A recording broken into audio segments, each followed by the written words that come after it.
This is the third of 5 sermons on the subject, New You for 2019. And by that I mean we're just celebrating who you are. Ever since God lit the fuse on the Big Bang and it exploded, there's never been anybody just like you. You are unique, once in a universe time of being created by God, just as you are. We're celebrating that. If you missed the other couple of sermons, please catch it online on our website or on our Facebook page under videos. Today, though, we are going to go to the spa. I can tell you're excited about that. But if you were to go to a real spa, you have your choice of different services. But one service you might use would be that of a facial that you could have with mud. Icky, slimy, dirty mud. Want to shake hands, Dave? Okay. Hospitality goes only so far. But when you were a child, like some of our children over there, didn't you love playing in the mud? I mean, I did. Because you can get icky, you can get slimy, you don't care how slimy you get. You could make mud pies for your kid sister and fool her and see the look on her face as she bites into it. Not that I would ever have done that. You can just have fun. Somewhere along the line, as we grow up, mud becomes less fun, doesn't it? We hear our parents saying, "You do that, your name is mud." We see politicians have ads, which we call mud-slinging ads.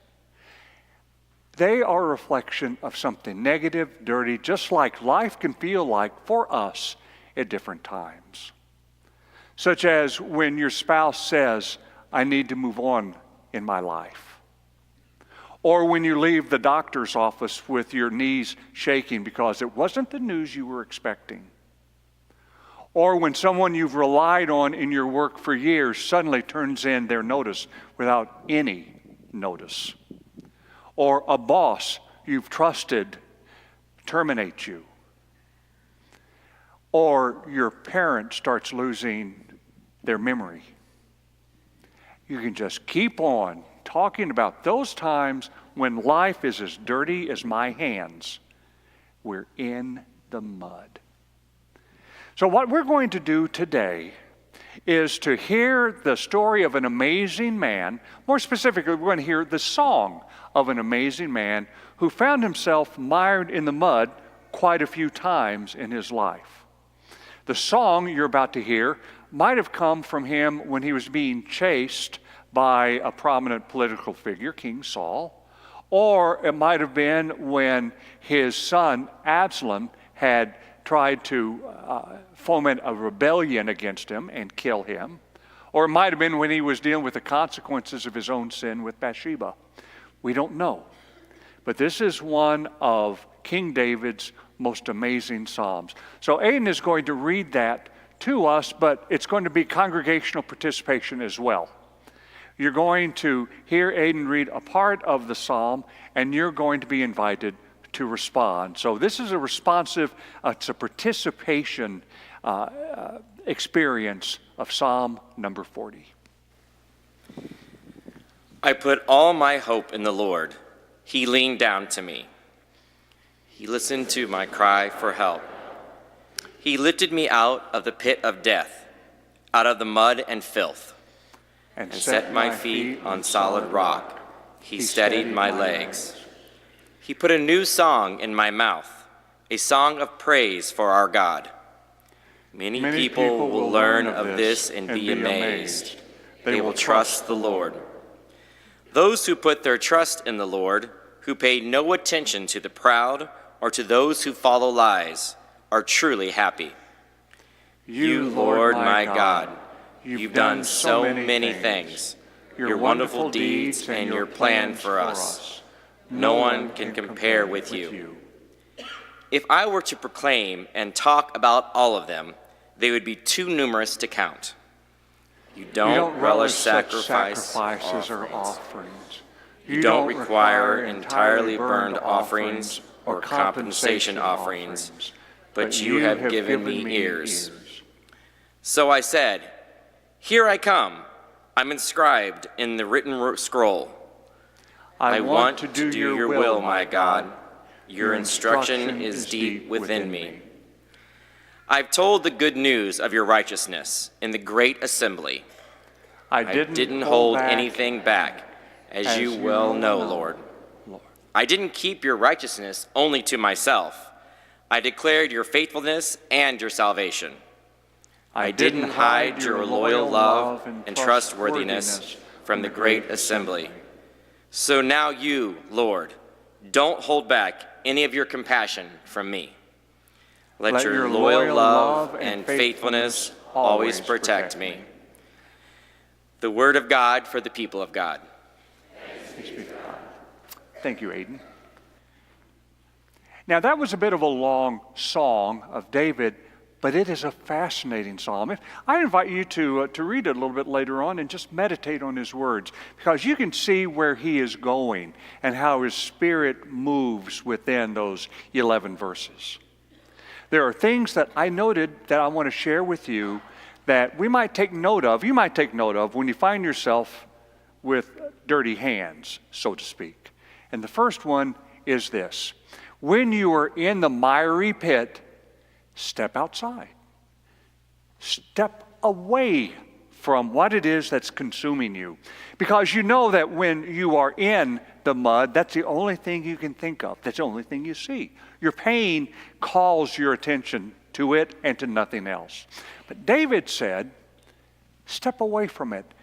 Dare say, I put my hope in the Lord, in a higher power. He did not say, I put my hope in myself, in my gut. He did not say, I put my hope in technology. I put my hope in a committee. No. I put my hope in someone smarter than me and someone more powerful than me. That is foundational. That's the foundation of the 12-step program, is it not? That you acknowledge that you cannot save yourself. You'll just stay in that pit. You are relying on someone much stronger than you to help you out and to set your feet on solid ground. Step outside. And you know what? I think you could do it literally. In my very first church, when I looked a lot like that picture of me here 8.5 years ago, my first church in Maplewood, there was a saint, Saint Tilly. Otherwise, we actually called her Grandma Tilly. She was one who would make these chocolate dream desserts that had like chocolate pudding and cream cheese and whipped cream and graham cracker crust and pecans crushed on top. That's why I work out to this day, because I overindulged all of those many years ago. She would do that at every potluck meal we had. So one day I asked to just talk and just to get acquainted with this lovely woman who always brought that chocolate dream dessert. And on an afternoon drinking a Pepsi with her in her little house on Flora Avenue in Maplewood, she said, well, Pastor Greg, my husband and I never had any kids. We had each other. And that was enough for us. We loved each other. We spent every moment together. It was wonderful until he had, and I can't remember what she said, a stroke or a massive heart attack or something, that suddenly he was no longer there. Until he went on to say that for 6 months, she would just stay inside that house. And the only time she would get out, get groceries. She didn't want to see anybody. She didn't want to talk to anybody. She didn't want to have to deal with anything. She was just alone in her house. Then she said, and one day, Pastor Greg, I went outside, it was a spring morning, to get my newspaper. And when I got out there, I saw a squirrel on the front yard, and he was just hopping along and looking for nuts and just having a good time. And I heard then a bird in a tree, and I looked, and she was just singing her little heart out, and I felt a breeze, a spring breeze, and there was some aroma. I think it was jonquils I smelled. And as I just looked at everything, I heard a voice, and the voice said, well, Tilly, you can either stay in your house for the next 6 months and you'll follow your husband into the grave, or you can get out of this house and you can start living again. And she put down her Pepsi and she said, I chose to get out of this house and start living. And honey, I'm so glad I did. Here, have another piece of chocolate dream pie. I just added that part. But you know what I mean with this? She had to do something literally, which is get out, get a different perspective. And you can do it. And I want to suggest today, do it literally. Get outside. I know it's cold. Bundle up. Look at the joys of nature around you. Deer, trees, birds. And if you don't want to bundle up and just get outside, turn on Nat Geo or Animal Planet or a stream on Netflix, Blue Planet.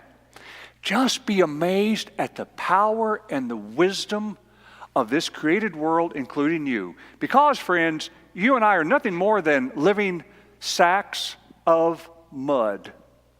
We can't create ourselves, but God can. And if God can make those mountains, God can move mountains for you. So get outside and remember, your hope is in the Creator of this universe. That's what David is saying in his pit. Here's a second thing I believe he's saying. When you're doing that, when you're in your mud, shift your perspective. David said, God set my feet on solid rock. Remember, he did not say God sets my feet on solid rock. He's not talking about present tense. He's talking about past tense. He is taking time in the mud to look back. He remembered how God gave him power beyond his ability to take out Goliath. He remembered how God guided him as he was running away from Saul. He remembered how God even forgave him after his sin with Bathsheba, and on and on and on. And he remembered. And by remembering the past, he started feeling hopeful in the present. Look at your muddy time, as an opportunity to look back, and you will see how God has been faithful. Maybe times that you've just taken for granted. Maybe times you haven't even said thank you.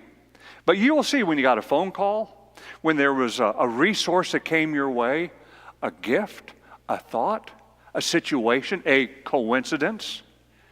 And you will then feel yourself relaxing just a little bit and saying, God hasn't abandoned me. I wonder what God will do next. I love what a woman said in the devotion I read a while back in the upper room. It's a woman in Kansas City, and she said this: being a pastor's wife and Christian education leader has taught me that every day isn't equally smooth. I can remember church activities that flopped, people who disappointed us, and the seemingly endless concern whether we would have enough volunteers. People have theorized often about the purpose of bad times, but that night in bed, I suddenly realized one purpose of the good times is to give us something to hold on to in the bad times. I'm going to repeat that.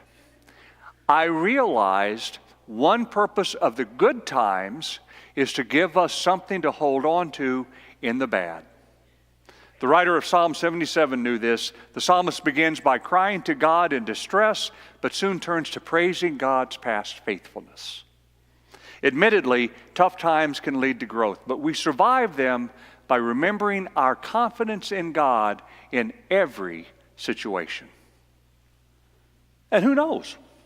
Maybe as you're getting out of the house, you are seeing the birds and the squirrels and the deer, and you're remembering, if God can so care for them, isn't God able to care for me in this situation? Maybe the words of Psalm 104 will come to mind. God, you put gushing springs into dry riverbeds.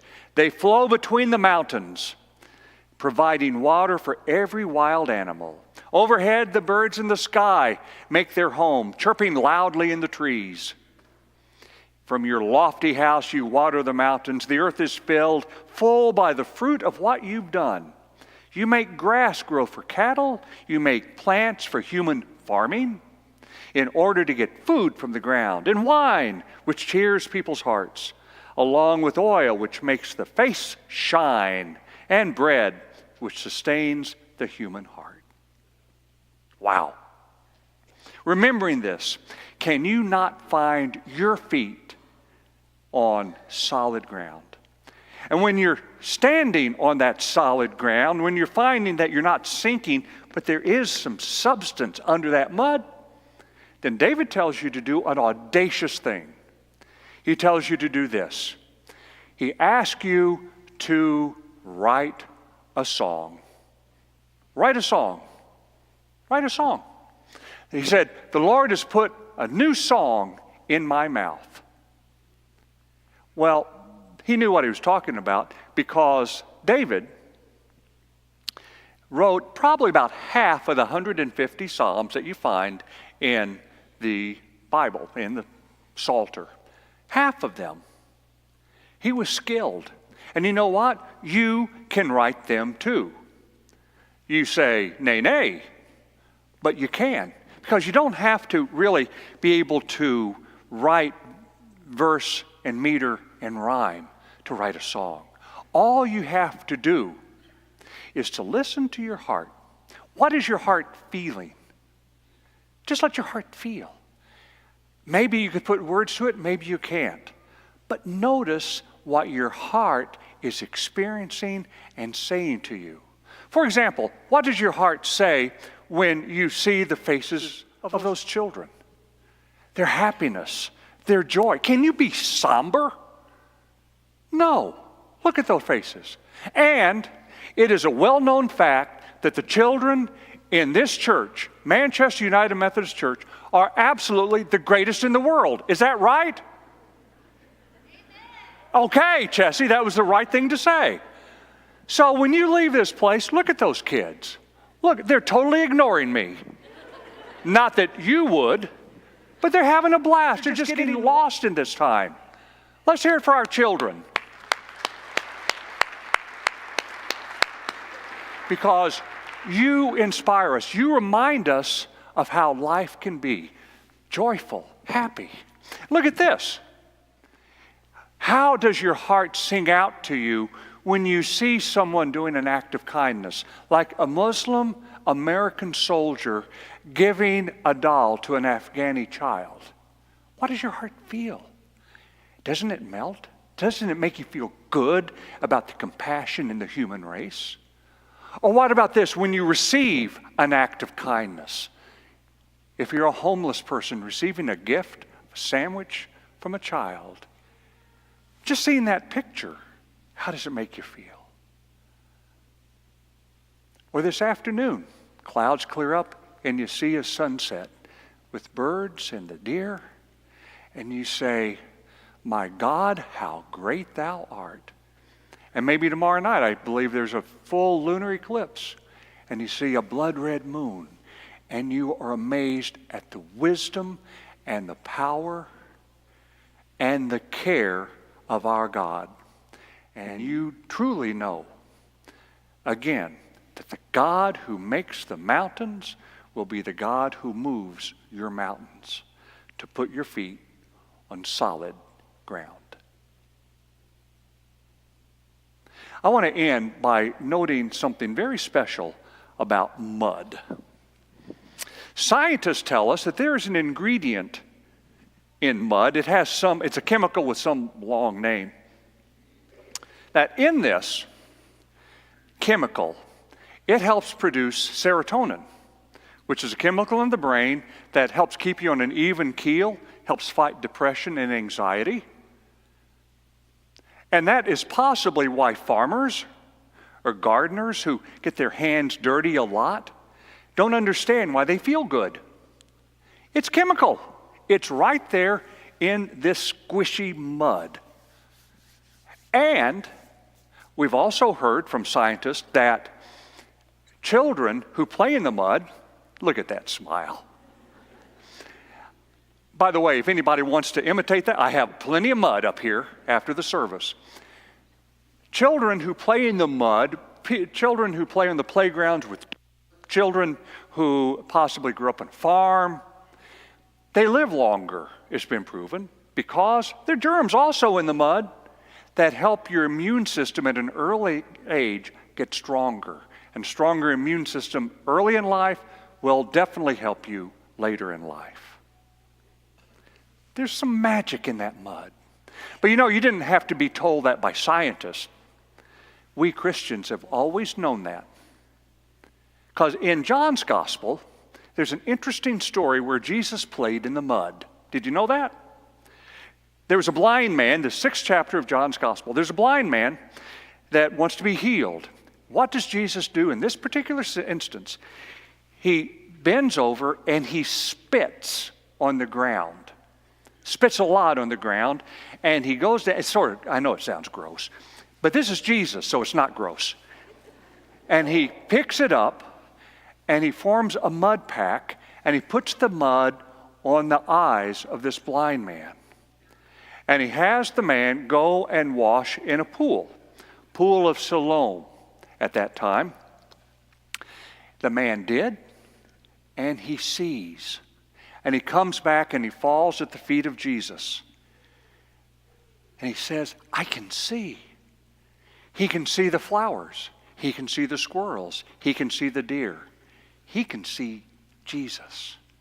All because Jesus blessed his mud. Jesus blesses your mud so you too can see clearly. Open your eyes, friends. The love and beauty of Jesus Christ is all around you, even when you're in the mud. Do you believe that? Amen? Amen.